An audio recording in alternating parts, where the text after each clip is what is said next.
Hello, everyone. Welcome to Survivor Recap with the Couch Potato Queens, the show where it all started, the legends themselves. Sam Meier here, Detroit comedian, and of course, Josh Mendelson, Couch Potato Queen founder. How are you tonight, Josh? Hey, Queen. I'm doing great. Fun little episode. And Yeah. I don't know. I'm kind of shocked tonight. I'm kind of a little Really? surprised. Well, there were some surprises. There were definitely some twists that I was not expecting tonight. Before we get started, though, let's remind the people, Josh, what they need to do at this moment if they had not liked this video and subscribed. What should they do? Obviously, you should like the video and subscribe to our channel, because if you're not subscribed to the Couch Potato Queens, you're missing out, y'all. So make sure to subscribe. Step today with more fun content. Exactly. Ring that bell, baby. Hit the like as well, y'all. Yeah, of course. But, okay, just a little bit. There we go. There we go. Okay. This was an interesting episode. A little bit of a surprise, but it moved in like a pretty smooth way. Honestly, I'm liking this. I think this season's running more smooth than last season based on the first two episodes. Are you feeling that way too? I'm feeling like it's running a little smoother. Yes. I feel like the tribes, like I don't know. I'm intrigued to see where things go right now. Yes. This is Madame Caliente, now RuPaul Drag Race superfan, saying, I wish Marianne went. She's very annoying. But anyways, this was a great episode. I thought it was a solid episode. It was good. It was decent. Agent Secret said, I would like the blame 41 lack of blindside tonight. Thank you, 41, for showing the preview of Queen Marianne holding an advantage. Love Marianne, but she talks too much. Okay, so there is absolutely some Marianne discourse right off the bat. I think there's some like mixed emotions on Marianne. I loved her last episode. I was here for her. I think she's fun. I think she's a breath of fresh air. But yes, I agree that it's going to get annoying really fast. But like, and I think, you know, when someone is so positive, right, like that, it sort of leads you to think, like, what are you hiding? You know, Marianne is one where I will be very, every season I am excited to see people crack. Yeah. And when someone comes in real, like, happy-go-lucky like that, but she's very self-deprecating. There's a lot of comments where she, sort of not necessarily talks down about herself, but, like, is very honest with where she's at. And I feel like we are going to see her crack in a big way. Oh, absolutely. And I think it's going to be fabulous. And you'll be texting me cracking up because you love when people break. You do. You always have. I love people that are so lovable lose their minds. It's fun. Yeah. Oh, no, it's great. I'm very excited. And we saw a little piece of that tonight. Ricard's friend, who's on the show, broke his veganism. I know. That was big. I thought that was like a big moment for the show. I love that. I didn't realize that Hai is Ricard's friend. Did he say on the show? No, Ricard like was posting on Instagram and like tweeted about it, how they were friends, and they didn't know that they got cast. Wait, there's a few gays on this season. There's more than one. Mm-hmm. Hai and Romeo. Is there a third one? I'm not sure. We'll have to look into it. Okay, love that. Well, yeah, we're down for the LGBTs, y'all. Only Big Brother US did that, not Canada, because Canada does do that. So Canada already did it. Yes, they already did. So we see, we don't really have to deal a whole lot with Swati. We see Drea's making herself a little bit of a target. Mm-hmm. We know an early season leader. If you are a leader on your tribe pre-merge, you are a target. And Sam, that doesn't surprise me because Miss Tori is a smart girl. She knows how to play the game. She, I think, could get far if they don't get her out right away. Because I know Rockstory wants to get rid of her. Drea kind of wants to get rid of her. She's going back and forth. So if they go to tribal council, that vote's going to be interesting. It's going to be. She's a therapist. And so I have a feeling that she's going to be able to sort of, find the cracks, wiggle her. She knows how to do it. I think so too. I think that she made a really bad decision in the first episode that kind of screwed her for a little bit, but hopefully maybe they'll forget about it. Yeah, I mean, we saw it last season where some of the early mistake bumbles you can get over. And Mhm. sometimes when you're that obvious of a target, you're safe. Mhm. You're sort of safe when you're the top and the bottom, Mhm. of the food chain, because they're like, well, they're the easiest out. We can get them out whenever. Or, Mhm. the top person, like, well, what happens if we take them out? So, Mhm. also, thank you, Agent Scarlet. Lydia, Chanel, Hi, Romeo, and Jackson are all Chanel, I think, is bisexual. I don't think okay. Chanel's a lesbian. I like Chanel. I I like like her. Chanel too, Sam. You know Chanel's an orger. Is she She really? played the same game that I played years ago. Oh wow, I that's why wasn't she's in it with playing her. She played a smart. later season, but She's yeah, playing real smart though. I have been she's liking her so far. she's really great. I think she could get very far in this game. She's actually one of my picks to potentially win. Me and Mm, Alex talked about it last week. I yeah. think Chanel's one of my favorites. I think High is one of my favorites. Mhm. Truthfully, Chanel and High and Jenny are people on the Green Tribe. I think have a lot of longevity in Mhm. this game. So we'll see what happens. Yeah. I also like Lindsay You like Lindsay. Which on the one Orange is Tribe. Lindsay? Orange Tribe. Um, Lindsay. Oh, she's very chill. She kind of gives me like a little bit like a Jackie Beat kind of vibe. Just sort of Yeah. like she's like a cool girl. I'm sure there's someone else that I'm thinking of, but like very just like she's chill, she's cool.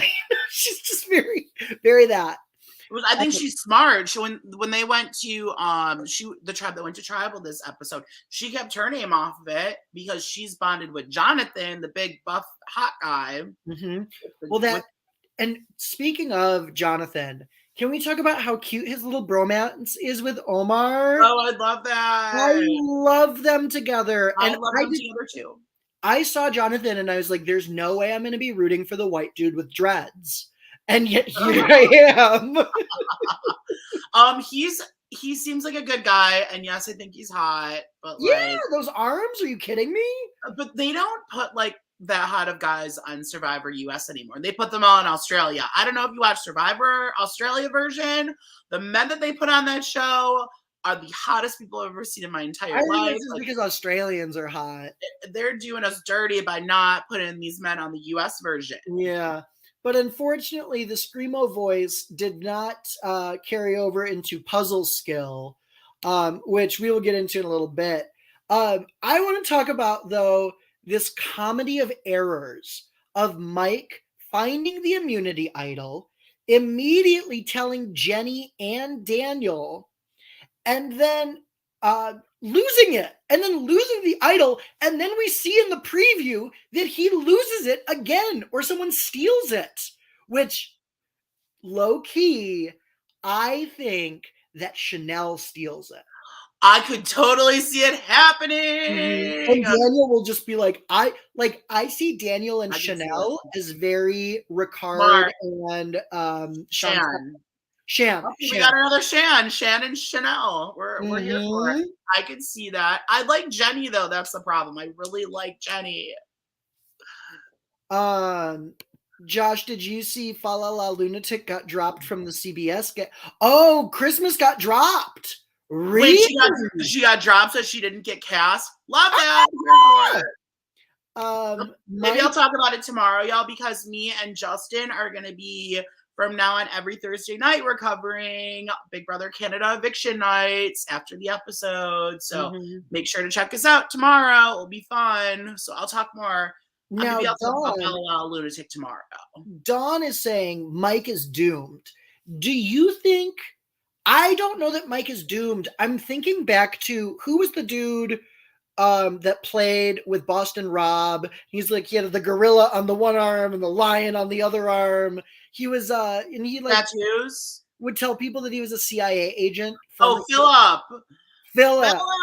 Philip. Philip. It's Mike is giving me very Philip vibes where he like Yeah. might just be dumb enough to get to the end. Yes, definitely Philip vibes. Speaking of like Survivor around that era, Russell Hans apparently has retired from all Survivor and he's admitted that he's a horrible person. So he had like some big, somewhat genuine post on his social media and is like, oh, okay, I'm done. It destroys my life. If it wasn't for Survivor, I'd still have Hans oil business, and I'd still be married. I'm like, no, you wouldn't still be married. And so Agent Secret, I don't see. Here's the thing: I don't think they can steal it if it were in his bag or if it were in his person. I don't think they could physically steal it. But I think if it's buried in the woods, it's fair game. Is it? I don't know that.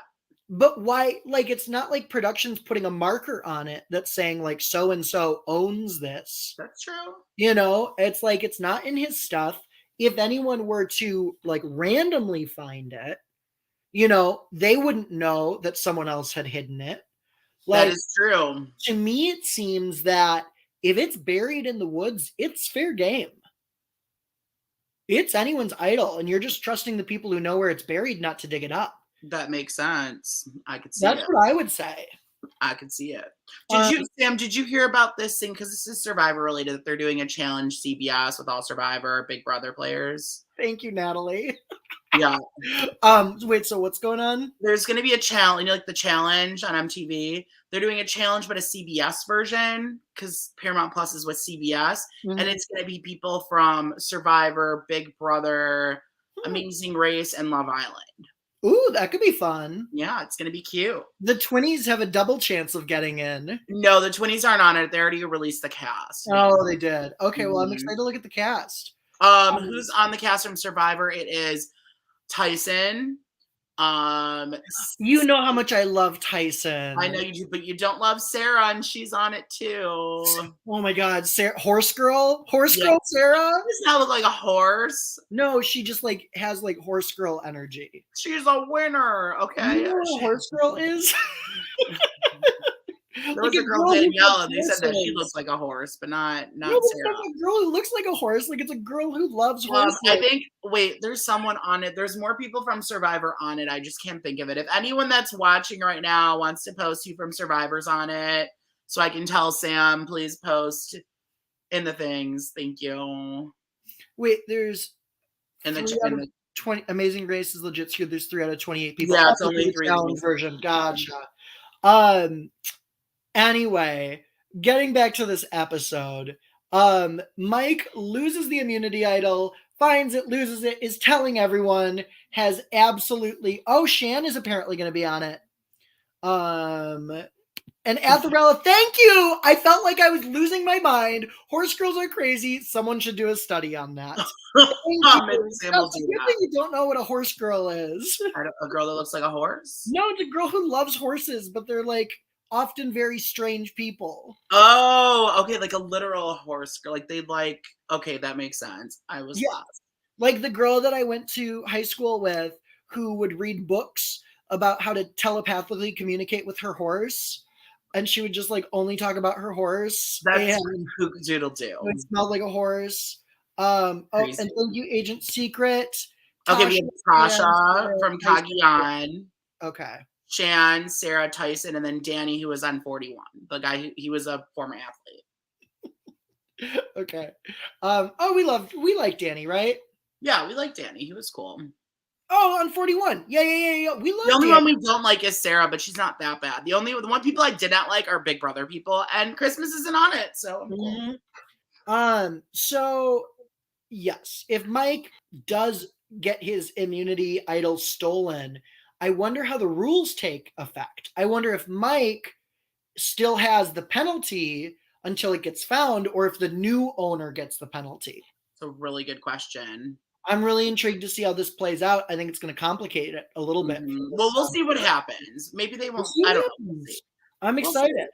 I don't know. I don't think of the 3 tribes, the Green Tribe has lost the least, and I have a feeling the Green Tribe may not lose. It's kind of gonna like the Blue Tribe in 41. I feel like they'll have all their members intact when they get to merge, or at least just miss it. Huh? I got such a kick. Well, let's get into this reward and immunity challenge.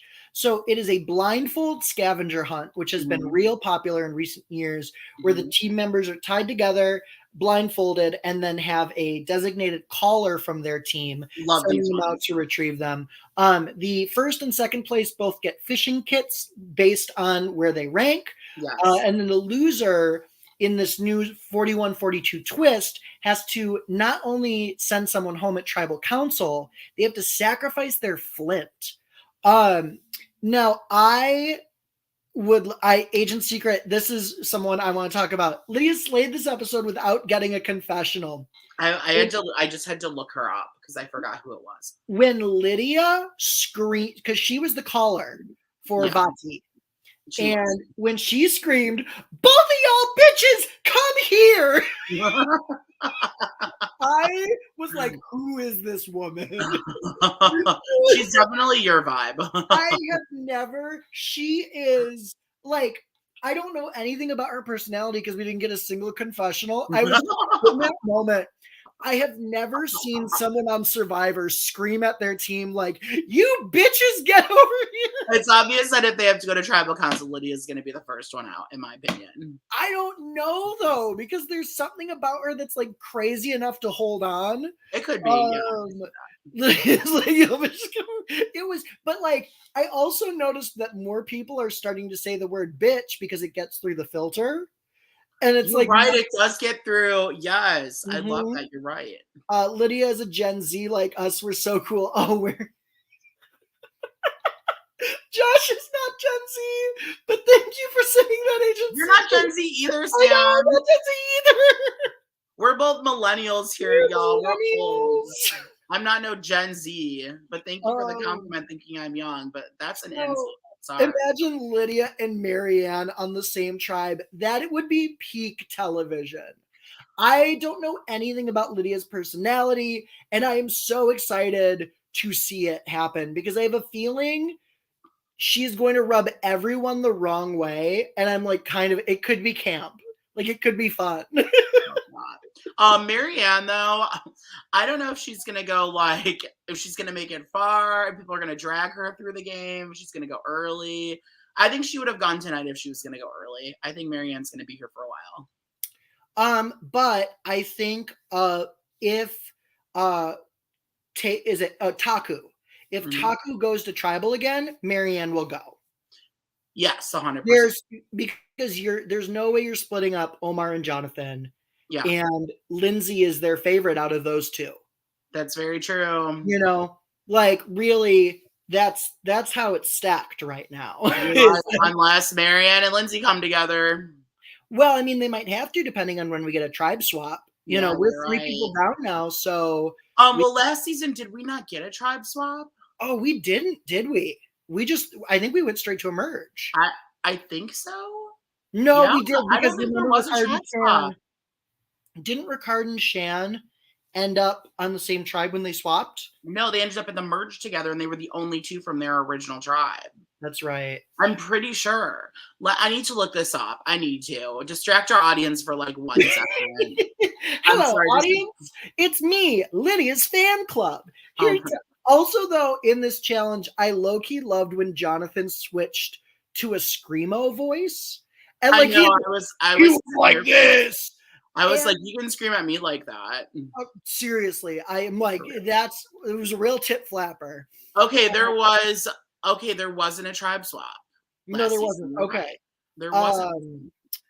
But okay, technically there are no tribes, but we don't talk about that episode. Yeah. So it had the 6 episodes of people getting voted off. Then they had that fake episode where they went through like a fake merge.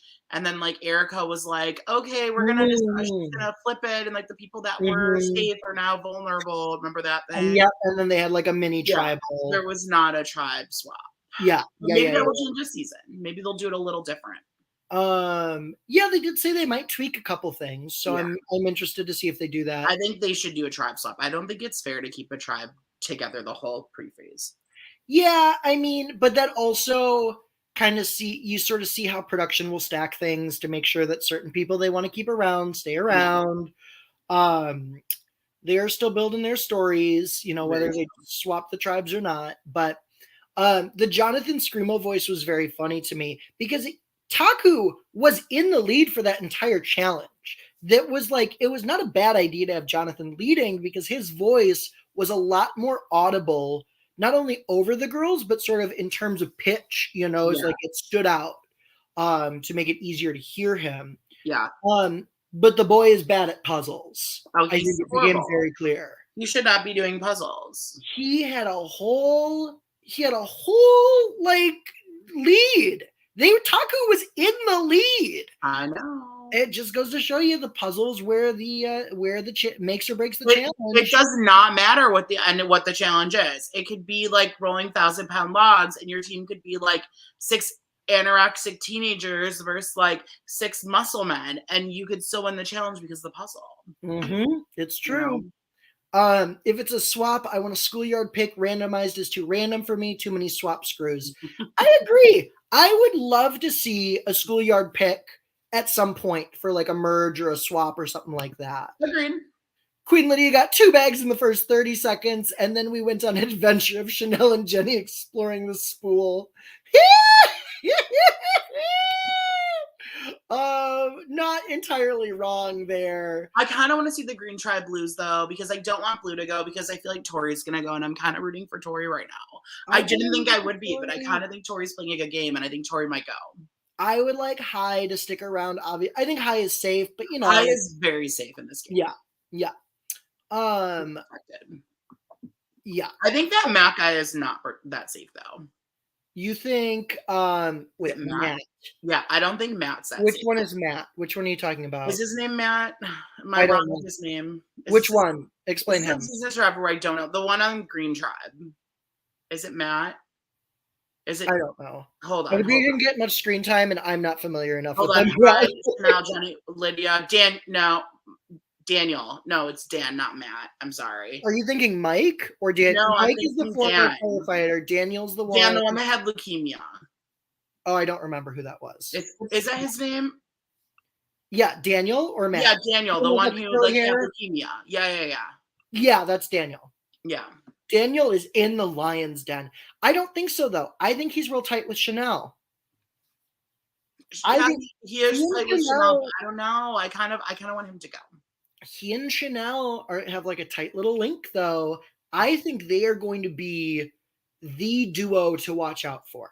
Really? I think they're one to watch out for. I think Jonathan and Omar. I think Jonathan and Omar are a threat. I do. Actually, I think it's more Jonathan and Lindsay, but they just didn't edit it well. I think Jonathan's closer to Lindsay than he is Omar.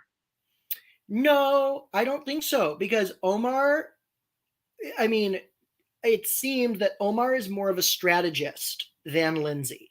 Yeah. You know? And I think Jonathan understands that, like, Lindsay does not, like, he's got to choose Lindsay or Omar. Omar brings more strategy to the table. Omar's the choice. Yeah. Omar is the choice. I agree. They're like a little duo, but you know how I am about women on reality TV shows. Like, give them a fair shot, people. Did Daniel mess up his shoulder? Yeah, the first episode he popped it out of place in the premiere. Did you not watch the premiere? No. Jonathan and Lindsay are rumored to be in a showmance, but not confirmed. Oh yeah, he was like dreading her hair this episode, so maybe. At least lie, Sam. At least lie. No, I'm not gonna lie. I picked up. How do I have a better grasp of their names watching one episode than you do from watching 2, Mary? I don't know. My memory is getting bad. I'm getting. It's because you're Gen X. Bitch, I'm not Gen X. I'm not that old. Fuck off. Bye. Okay, boomer.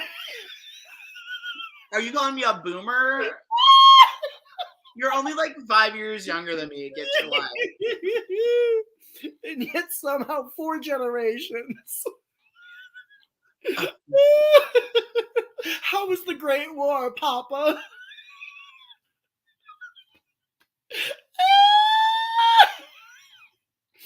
Oh, Agent Secret says. I guess I'm old because my favorite seasons are the old seasons when like no, they're still the best seasons though. There are Gen Zers who weren't even alive for Survivor Thailand. They don't even know what it was. It's true. It's true. Okay, so Miss Lydia brings her team to a victoire.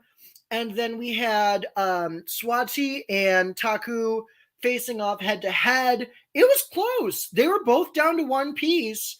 The Jonathan Omar team just couldn't pull it together, though, in this challenge. Yeah. I was surprised. I thought Blue was going to lose this.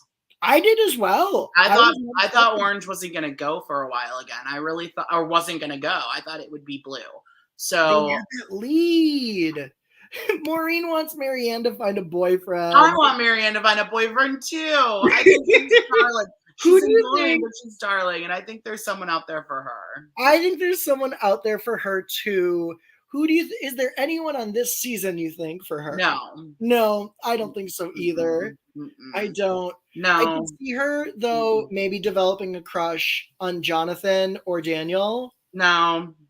What if she has a crush on Daniel? Could you imagine? Ew. Jonathan, woof. Yeah. Daniel, you. Please don't tell me you like Survivor Thailand. No, I thought Survivor Thailand was one of the worst seasons of Survivor ever in the history of Survivor. Apart from Xian Huang, because she's epic, and Jenny the Granny, loved her too. But apart from that, not a fan. So we are kind of surprised that Taku nosedives. Were you surprised though that at Tribal Council they decided to take out Mariah? I was surprised that they decided to take out Mariah. I thought Marianne was going to go. Mm-hmm. I really did. And I think the smart move would have been to take out Marianne because they seem that they bonded more with Mariah. So it doesn't make sense to me why they took Mariah out. Does it make sense to you? It makes a little sense to me. I think they realized that like Mariah's cool, you know? And I think that if it were down to the four of them, she would sort of have a better chance of maybe pulling one of them. And I think because they didn't have as much of a connection with Marianne, it's easy keeping her as the fourth one out. You know? True. That's true. It's easier keeping her at sort of the bottom. I don't know. Marianne now has an extra vote, so all she needs is to pull one of them. That's true, but like that trio, though, is tight. That's a tight trio. I know, but here's my thing. I think Daniel could get jealous of Lindsay and go to Marianne and be like, I want to get Lindsay out because I want to be Jonathan's number one. You're talking about Omar? Yes, him too. What is wrong? I'm watching too many shows right now. Omar could get jealous of Lindsay, who Jonathan is close to as well, and go to Marianne and be like, hey, I'm jealous of Lindsay. Marianne has that extra vote, and then it's 3-2, Lindsay out. That's true. That is very true. They could do that, but I also don't necessarily see Omar, like he's supposed to be the brains here. I think that he will understand that like that tight of a trio is a tough thing to get in Survivor. It's very true. It is like you're lucky if you get a duo that you can trust. If you have a trio, that is a very strong unit. Amen. You know, that's a top three. You have three people that you like, you know, and that's sort of the thing is like everyone's looking for their top three. Mm-hmm. We've never really seen a top three move through the game like that before together. We'll see what happens. It's only episode 2 though, Sam, so we'll have to see what happens. I hear you. We'll see what happens. But I would be very intrigued if they stay a trio as they continue to move through the game. I would love that. Well, Shannon and Rick Hart didn't really stay a duo for much of it. No, they didn't. That's what I'm saying. Is that like you're lucky if you get sort of that duo, like that real unbreakable duo. To have a trio would be quite the trios don't really work usually because someone gets jealous. Someone breaks, and like that's the thing in Survivor. We call them boring seasons, but like the best played seasons are the ones where there's a tribe that dominates, and within that tribe, they've got their tight group, and they just push all the way. No one breaks, and they just push all the way to the end. Yeah. And we're all like, oh, where were the twists? Where were the twists? But like, that's the best strategy. It is. That's the best players. For example, Kim Spradlin in One World, which is a horrible season because that had racist Colton on it. But when the girls made it all the way to the end, Kim Spradlin had her 1 and her 2 and her 3, and she dominated that game. So it might be an awful season, but it had a slaying winner.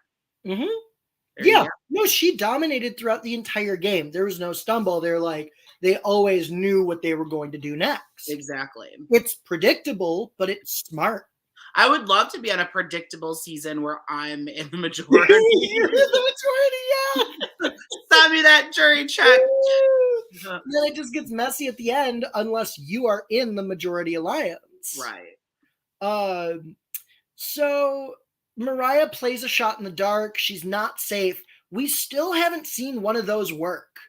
Do you think we're going to get a working shot in the dark this season? No, I think the odds are awful. 1 in 6 is not good odds. Yeah. It should be 1 in 4 or 1 in 3. It should be better odds than that. But could you imagine having a 1 in 3 chance at immunity? I think 1 in 6 is too hard. Maybe 1 in 4. 1 in 4. That's still 25%. Like that's like 1 in 6 is way too low of odds. But they get the chance to do it every tribal council. So could you imagine, like, if it was a 1 in 4 chance, frankly, I would probably just do shot in the dark every time. Yeah, but they can only do it once during the game. It's only once for the entire game? Once for the entire game. They can't do it every tribal council. Oh, you only get to do it once. I was under the impression that you could do it once. Oh, that's interesting. Okay, yeah, that does change things, but I don't know. I think making it too easy would make it, it's not predictable enough, for production. For when they're trying to steer stuff, it's almost like, oh, that's too good of a chance of someone getting immunity just for nothing, for no good reason. And then they could get stuck, eliminating someone that they actually wanted to keep around. So I don't know. I get it.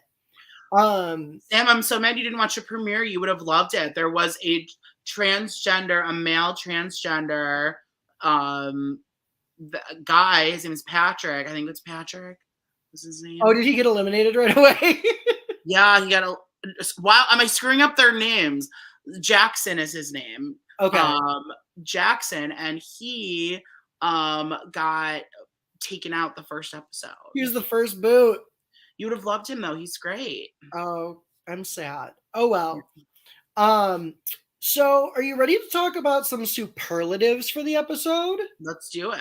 Okay, so first up we have our Gorge of the Jungle, our best in show, our favorite player of the episode. Okay. Who is it for you, Josh? Jonathan has played a really good game. I think Jonathan really showed he knows how to play, and I think that when he partnered up with Omar, I think that's really it was a really good move, and I think he really positioned himself well. Can I say 2? No. Okay. Well, I'll say mine, and then you can say who your second one is. Mine is Chanel. I know she's just been hanging out in the background. We haven't gotten a whole lot of time with her yet. I have a really good feeling about her. I don't know what it is. Like, she's behind the scenes. She's not drawing a lot of attention, but people are going to her with information, which is a very powerful position to be in. Right. She doesn't have to make herself a target. She doesn't have to do the legwork, but she's still getting this power. Oh, Jackson didn't get voted out. He left because of a problem with his math. Yeah, that's what I was saying. He had a medical problem. Oh, well, then they very well might. He was, I guess, he was on lithium before going on the show, and he had to stop taking it at a certain time, and he did it. And he told them, like, right before he went on the show, I'm easing off of lithium right now, and they let him start the show in like 2 days, and they're like, you can't continue. Oh wow. Yeah. Wild. Yeah, because I know that requires like some blood tests, and it can alter that. Yeah. Lithium can be a little tricky. Well, that's sad. I hope they bring him back. Yeah. So then we have so Chanel is my best right now though. Love that. Who was your second? Who was your second Gorge of the Jungle? I was gonna say Hi. I was gonna say Hi. You said Hi for quitting veganism. quitting veganism, but I think he's playing a really good game right now. He's positioned well on the tribe as well. I think so too. And I think that, I mean, it's not a decision he took up lightly. And obviously I have the utmost respect for like why he would choose to be vegan. But I think in that scenario as well, like it just makes sense. You have to stay alive. It's I think a lot of the reasons behind veganism come with like irresponsible harvesting of animal and like production of animals. For sure. And, you know, this is the circle of life that's happening, you know, out there and on the island. Yeah. So I was proud of him, and I think that that signal is a big signal to his team that he's committed. Oh, for sure. You know, because we've seen it in the past. We've interviewed past survivors who have refused to eat food items because of their beliefs. I know. I know, Josh. But I'm saying we've seen it in the past that people have become a target when they won't eat something or when they become weak out in the field. Yeah, there you go. What's the next one? Yeah. Next we have Jungle Cat. Jungle Cat. Our dark horse for the episode. Dark horse. I'm gonna go with Tori. So you're not gonna know exactly why because you didn't see the first episode. No, I know. I got the recap. Oh yeah, so you got the recap. So in the first episode, though, she kind of like was caught trying to look for an idol in the whole tribe. She almost got voted out last episode. But I think this episode she played it a lot better, and I think she could reposition herself, and I think she's doing a good job with damage control in this episode. So I'm gonna choose Tori as my Jungle Cat. And I think that the more that Drea like keeps making herself sort of a vocal leader on the tribe, the more that takes the heat off of Tori. Very true. Just, you know, and that's what the early game is all about. Hang back, let everyone out, let the craziness shake out, and then once the dust, you know, it's like the Hunger Games. Everyone who runs for the cornucopia in the beginning, most of them get taken out. Like what you do at the beginning of this game is you hide.